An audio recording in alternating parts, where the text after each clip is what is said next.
First line நேயர்களுக்கு வணக்கம். இன்றைக்கி நம்ம பார்க்க போகிறது நிம்மி அக்கா ஸ்பெஷல், அதாவது நிர்மலா சீதாராமன் ஸ்பெஷல். ஏன்னா நிர்மலா சீதாராமன் ஸ்பெஷல் அப்படின்னாலே நம்ம எல்லாருக்குமே ஸ்பெஷல் தான். நீங்களும் அதை விரும்பி பார்க்கக்கூடிய ஒரு சூழல் இருக்கும். எனக்கும் ஒரு உற்சாகமாக இருக்கும் நிம்மி அக்கா பற்றி பேசுகிறதுல.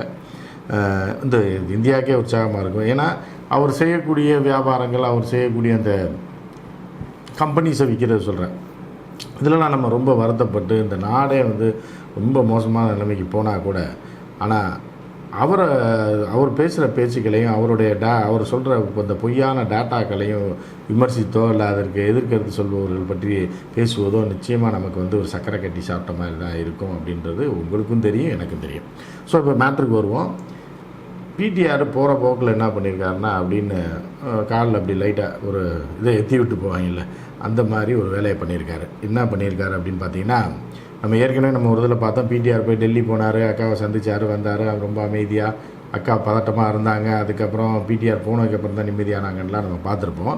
அந்த வகையில் இந்த இப்போ நாடாளுமன்றத்தில் அக்கா பேசின டேட்டாஸ்லாம் எடுத்து விட்டாங்கல்ல, அதாவது சீவக சிந்தாமணி அது இது, அப்புறம் நம்ம இவரை பற்றியெல்லாம், நம்ம தமிழ்நாட்டை சேர்ந்த தமிழர்களுக்காக கட்சி நடத்திய மாப்போசி போன்றவர்களை பற்றியெல்லாம் பேசி போன வாரம் எல்லாருமே கழுவி ஊற்றுறாங்க இல்லையா. இப்போ இந்த வாரம் யார் கழுவி ஊற்றிருக்கா அப்படின்னு பார்த்தீங்கன்னா, பிடிஆர் மட்டும் இல்லை, அவருடைய கணவரும் தான். அவர் கணவர் தெரியுமில்ல உங்களுக்கு, பிரபாகர் ராவ். அவர் ஒரு சர்வதேச அளவிலான ஒரு பொருளாதார நிபுணர். சரியா, முதல்ல நம்ம பிடிஆர் என்ன சொல்லியிருக்காரு அப்படின்றத பார்த்துடலாம். பிடிஆர் என்ன பண்ணிருக்காருன்னா, ஒரு நிகழ்ச்சிக்கு போகிறாரு. நிகழ்ச்சிக்கு போனோடனே ரொம்ப நாள் ஆச்சா பேட்டி கொடுத்து, இந்த பிடிஆர் வரான்னு தெரிஞ்சோன்னே நம்ம விஷுவல் மீடியா அவங்கவுங்க எல்லோரும் மைக்கை தூக்கிட்டு எல்லாம் ஓடிருக்காங்க. ஓடினா பிடிஆர் என்ன சொல்லியிருக்காரு, ஐயா நான் ஐடி டிபார்ட்மெண்ட்டில் இருக்கேன், நீங்கள் எதோ பார்லிமெண்ட்டில் நடந்ததோ அதை பற்றிலாம் கேட்டிங்க அப்படின்னா நான் பதில் சொல்ல முடியாது. காரணம் நான் அப்போ நிருபர்கள் கேட்குறாங்க, ஏற்கனவே நீங்கள் நிறையா பேட்டிலாம் கொடுப்பீங்க, எல்லாம் பேசுவீங்களே, இப்போ பேசுகிறது இல்லையே அப்படின்னா. அதுக்கு என்ன காரணம் சொல்லியிருக்காரு அப்படின்னா, நான் ஐடி டிபார்ட்மெண்ட்டில் இருக்கேன், ஏற்கனவே ஃபினான்ஸில் இருந்தேன், வேறு சில பதவிகளும், அதாவது கட்சியோட ஐடி பணிகளுக்கும் நான் தலைமையேற்று இருந்தேன். அதுபோக வேறு சில பொறுப்புகளும் எனக்கு கொடுக்கப்பட்டிருந்தது. ஆனால் கடந்த காலத்திலேயே நான் சில காரணங்களுக்காக அந்த பொறுப்புகளில் இருந்தெல்லாம் நம்ம முதலமைச்சர்கிட்ட சொல்லிவிட்டு நான் விலகிட்டு நான் இப்போ இந்த மினிஸ்ட்ரியை மட்டும் பார்த்துக்கிட்டு இருக்கேன். ஸோ அப்படி இருக்கும்போது இன்னொரு டிபார்ட்மெண்ட்டை பற்றி கருத்து சொல்லக்கூடாது, ஏன்னா அது நாகரிகமாக இருக்காது அப்படின்ற மாதிரிலாம் சொல்லியிருக்காரு.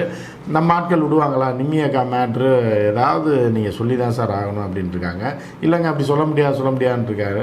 பின்னாடியே துரத்திட்டு போய் காருக்கிட்ட வரைக்கும் போயிருக்காங்க. போன உடனே டென்ஷன் ஆகிட்டார் பிடிஆர்.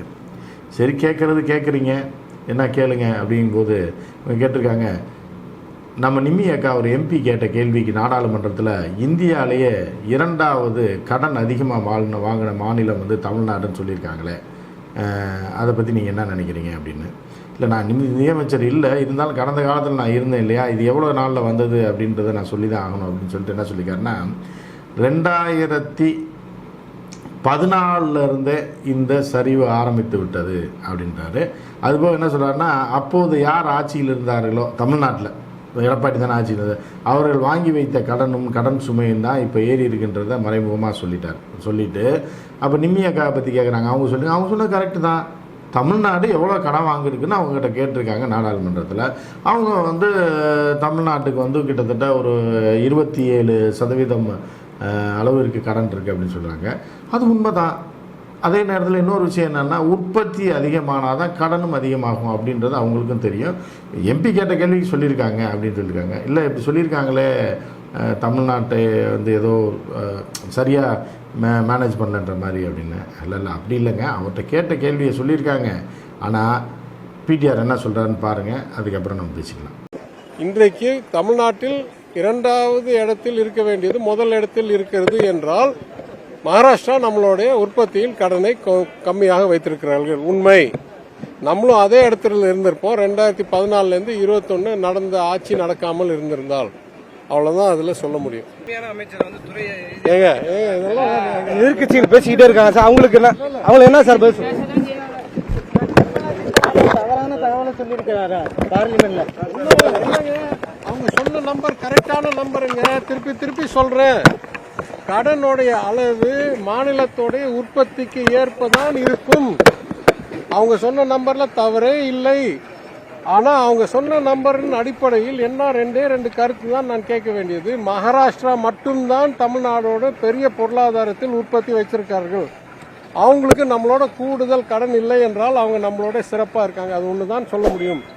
இரண்டாவது நான் கேட்கிற கேள்வி, நம்மளுக்கு யார் ஆட்சி காரணத்தினாலேயோ இப்போ மோசமான சூழ்நிலை என்றால் உற்பத்தியில் 27.5% கடன் இருக்கு. ஒன்றிய அரசுக்கு 60% மேல இருக்கு. அதுவும் இந்த ஆட்சி, இந்த பாஜக ஆட்சி வந்த பிறகு அதை மிகவும் அதிகரிச்சிருக்கிறார்கள். இதுதான் போகிற போக்கில் அந்த இதை எத்தி விட்டு போகிறது அப்படின்றது. பிடிஆர் வண்டியை 2 நேரத்தில் ஒரு பெரிய குண்டத்துக்கு போட்டு போயிட்டார். என்ன சொன்னார்னா 2014 ஏன்னா இவர்கள் ஆட்சிக்கு வந்ததுக்கப்புறம் இன்றைக்கி வரைக்கும் பார்த்தீங்கன்னா இந்தியாவுடைய ஆவரேஜ் கடன் எவ்வளோ இருக்குது தெரியுமா? 60% கடன் இருக்குது. 60%. தமிழ்நாட்டோட கடன் எவ்வளவு? 27%. அப்போ நீங்கள் புரிஞ்சுக்கங்க யார் ஆட்சி நல்ல ஆட்சி என்ன நடந்துகிட்டு இருக்குன்னு பார்த்தீங்க. அது இந்த 27% எப்படி வந்துச்சுன்னா கடந்த காலத்தில் ஒரு கையால் ஆகாத ஒரு ஆட்சி நடந்தது இல்லையா, அந்த ஆட்சியில் ஏற்றி வைத்த கடன் இப்போது நாங்கள் கடனை குறைத்து கொண்டிருக்கிறோன்ற பாணியில் அவர் சொல்லியிருக்காரு. இது ஒரு பெரிய அசிங்கம் தான் அக்காவுக்கு, சரியா? ஏன்னா என்னத்தையாவது சொல்கிறீங்கள, அப்போ உங்கள் கதை என்ன? உங்கள் முதுகில் இருக்க அழுக்க யார் பார்க்குறது? இந்தியாவில் மோடி ஆட்சிக்கு வந்ததுக்கு அப்புறம் 2014 இன்னைக்கு வரைக்கும் எவ்வளோ கடனை ஏற்றி வச்சுருக்காங்க? 60% கடனை ஏற்றி வைத்திருக்கிறார்கள். கேட்டால் வருவாய் வருது அதுன்றாங்க, இந்தியா வளருதுன்றாங்க, ஜிடிபியில் உயருதுன்றாங்க. இதெல்லாம் என்ன கணக்கு? யார் சொல்கிற கணக்கு? எப்படி கணக்குன்னே யாருக்குமே தெரியல. ஆனால் வாய்க்கு வந்தபடி இந்தியா வளர்ந்துக்கிட்டு இருக்கு, இதை பண்ணி இன்ஃப்ராஸ்ட்ரக்சர் டெவலப்மெண்ட்டு அதை பண்ணுறோம் இதை பண்ணுறோன்னா எப்படி கடன் வரும் 60%? அதாவது இதில் வந்து ஜிஎஸ்டியில் லட்சம் கோடி கொட்டி கொண்டிருக்கிறது, கோடியாக கொட்டுது. நாட்டிலே வரலாறு காணாத அளவுக்கு வரியை போட்டு மக்களை நசுக்கி வியாபாரிகளை நசுக்கி இந்த ஜிஎஸ்டி மூலமாக ஒருங்கிணைத்து இவர்கள் அடித்தது பல லட்சம் கோடி. அதில் வசூல் பண்ணுற காசையும் மாநிலங்களுக்கு கொடுக்கறது கிடையாது. மொத்தமாக ஆட்டையை போட்டு 2 வருஷம் 3 வருஷத்துக்கு ஒரு டைமு பிச்சை போடுற மாதிரி 5000 கோடி 2000 கோடி 8000 கோடின்னு கொடுக்குறது, சரிங்களா? அதுலேயும் அதிக டாக்ஸ் கட்டுறது யார்? தமிழ்நாடு, மகாராஷ்டிரா தான். ஆனால் அந்த டாக்ஸ் கட்டுற காசு யாருக்கு போகுது? பீகாருக்கு, உத்தரப்பிரதேச வளர்ச்சிக்கும் போகுது. ஸோ இப்படி இருக்கும்போது இப்படி பண்ணிவிட்டு நம்மளே வந்து தாக்குறது. நம்ம பிடிஆர் பார்த்தாதுன்னு போதா குறைக்கு நம்ம நிம்மி அக்காவோட கணவர் பிரபாகர் ராவ் தன் மனைவி என்று கூட பாராமல் கழுவிகளை ஊற்றிருக்காரு. அதாவது நிதித்துறையில் நடந்த நிர்வாக சீர்கேடு தான் இந்த பின்னோக்கி போகிறதுக்கு காரணம் அப்படின்னு சொல்லியிருக்காரு. என்னென்னா 2014 அவர்களுக்கு ஆட்சிக்கு வந்தாங்க இல்லையா, அதுலேருந்து இது வரைக்கும் மிகப்பெரிய பின்னடைவை சந்திச்சிருக்கு அப்படின்றாரு. இந்த நாடாளுமன்றத்தில் நம்ம மோடிஜி பேசினார்ல, பெருசாக இழுத்து பேசினார் 2 மணி நேரமாக, அதை வந்து கடுமையாக விமர்சனம் செய்திருக்கிறார். எல்லாம் நிர்வாகம் அப்படி இருக்குது, நிதித்துறை வளர்ந்துருக்கு, நாடு ஜிடிபியில் வளர்ந்துருக்கு, வல்லரசு நாடாக போகுது, பெரிய பொருளாதாரத்தில் பெரிய வளர்ந்த நாடாக போகுதுலாம் பேசினார்ல, அதுக்கு பதிலளிச்சிருக்காரு. அதுலேயும் பார்த்தீங்கன்னா அந்த ஐடி யாருக்கு விழுந்திருக்குன்னா நிம்மி அக்காவுக்கு தான் விழுந்து. ஏன்னா அவங்க தான் நிதியமைச்சர், அவங்க தானே இப்போ டாட்டாஸ்லாம் பேசுகிறாங்க, அவங்க தானே அந்த நாட்டை வளர்த்தெடுத்து கொண்டு வந்தாங்க அப்படின்றாங்க. ஸோ அப்போ அவர் என்ன சொல்லியிருக்காருன்னா இன்னும் ஒருபடி மேலே போய் 2014 தான் இவங்க ஆட்சிக்கு வந்தாங்க. இந்த 9 வருஷம் ஆட்சியில் என்ன ஆயிடுச்சுன்னா நிதி நிர்வாக சீர்கேடு காரணமாக 2004 நோக்கி இந்தியா போயிட்டு இருக்கின்றாரு. அதாவது இப்போ 2023 நம்ம இருக்கோம். ஒரு வளர்ச்சி அப்படின்னா 2023 யார் இருக்கணும், இல்லை 24 கிடைக்கக்கூடிய வளர்ச்சியை நாங்கள் எக்ஸ்ட்ராவாக பண்ணிட்டோம் அப்படின்னு முன்னோக்கி போகணும் இல்லையா? அது இல்லாமல் இவர்கள் 9 வருஷம் ஆட்சியில் என்னென்னா 2014 ஆட்சிக்கு வந்து இந்த 9 வருஷத்தில் 2004 நோக்கி போய்கிட்டு இருக்கான் இங்கே உள்ள இந்த நிதிநிலை. இந்த நாடு அப்படி போயிட்டுருக்கு. எல்ஐசியோட பங்கு வந்து 816 ரூபாய்க்கு இருந்த பங்கை இப்போ எவ்வளோ இருக்குன்னா 642 ரூபாய்க்கு வந்திருக்கு. இப்போ இன்றைக்கி எவ்வளோ ஆவரேஜ்னு கூட குறைய பார்த்துக்குங்க. ஸோ இந்த அளவுக்கு சீர்கேட்டுட்டு எல்ஐசி வந்து நல்லா நடக்குது அப்படின்றாரு மோடி அப்படின்னு சொல்லி அவர் விமர்சிச்சிருக்காரு. பெரிய அளவில் விமர்சிச்சிருக்காரு. நிர்மலா சீதாராமனையும் தன் மனைவி என்று பாராமல் அவர் ஒரு கல்லஞ்சக்காரர் தான் நினைக்கிறேன், அப்படி ஒரு விமர்சனம் பண்ணியிருக்காரு. அதுக்கப்புறம் என்ன சொல்லியிருக்காரு அப்படின்னா மோடி சொன்னதை பற்றி சொல்கிறாரு. அதாவது லாபத்தில் தான் போகுது, எல்ஐசி நல்லா போகுது அப்படின்றாரு.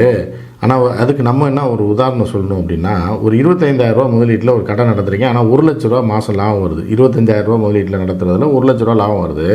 ஆனால் இப்போ என்ன ஆயிடுச்சுன்னா குறைஞ்சி அதே கடையை வந்து 40,000 ரூபாய்க்கு தான் ஓடுது. லாபம் தான் 15,000 ரூபா. 25,000 ரூபா முதலீடு, 15,000 ரூபா லாபம்னு வச்சுங்களேன். ஆனால் முதல்ல 1 லட்சம் ரூபாய் லாபம் வந்துக்கிட்டு இருந்த கடையில் இன்றைக்கி 40,000 ரூபா தான் வருது. அதாவது 15,000 ரூபா தான் லாபம் வருது. ஆனால் இவர் வந்து அதை சொல்லாமல் நல்லா தான் ஓடிட்டுருக்கு, லாபத்தில் தான் எல்ஐசி ஓடிட்டுருக்கு அப்படின்னு உச்சத்தில் இருந்த எல்ஐசியை தர ரேட்டுக்கு இறக்கி அந்த காசை கொண்டு போய் அதானிக்கு வந்து வட்டி கொடுத்து தானே அது ஒரு எல்ஐசிலேருந்து கொடுக்குறாங்கன்னா அது இது லோன் தானே. ஸோ வட்டி கொடுத்து டோட்டலாக நாசக்கடாக்கி இந்த நாடே வந்து ரொம்ப மோசமான ஒரு நிலையில் இருக்குதுன்னு சொல்கிறாரு. யார் சொல்கிறாரு? நிம்மி அக்காவுடைய வீட்டுக்காரர் பிரபாகர் ராவ் சொல்கிறாரு. ஸோ இதுதான் நிம்மி அக்கா வந்து கடந்த வாரம் வைத்து தன் குடும்பம் தன்னுடைய மனைவி என்று கூட பாராமல் அந்த கல் நெஞ்சக்காரர் வந்து இவ்வளோ கழுவி கமுத்திருக்காருன்னு பார்க்குறோம். இன்னொரு பக்கம் பிடிஆர் சும்மாவே இருக்க மாட்டார், போகிற போக்கில் வண்டி ஏறுற நேரத்தில் ஒரு சிக்ஸர் அடித்து விட்டு போயிருக்காரு. இப்படி தொடர்ந்து நிம்மி அக்கா போகிற இடம் பூராமே பிரச்சனையாக தான் இருக்குது. ஏன்னா வடநாட்டில் கேட்க மாட்டாங்க, ஏன்னா அவங்களுக்கு கணக்கே தெரியாது. எந்த கணக்கு வேணாலும் சொல்லலாம், அவங்க காதில் கேட்டுட்டு பின்னாடி உட்காந்து கை தட்டிகிட்டே இருப்பாங்க. அக்கா ஏற்கனவே சொன்னாங்களே, ஜெயலலிதா சேலையை பிடித்து இழுத்த போது அப்படின்னு எல்லாம் டம்மு டேபிளில் தட்டுறாங்க. ஸோ அந்த மாதிரியான ஆட்கள் தான் அங்கே இருக்காங்க. ஸோ அதனால் ஒன்றும் பிரச்சனை இல்லை. ஆனால் தமிழ்நாடு என்றைக்கும் அக்காவை தமிழ்நாடு வந்து பாசத்தோடு தான் பார்க்கும், என்றைக்கும் அவரை விடாது. தொடர்ந்து அவரோட செய்கைகளுக்கெல்லாம் எதிர் செய்கைகள் வந்துக்கிட்டே இருக்கும் அப்படின்றத மற்றும் ஒரு சொல்லிவிட்டு மீண்டும் மற்றும் வேறு ஒரு நிகழ்ச்சியில் சந்திப்போம். நன்றி, வணக்கம்.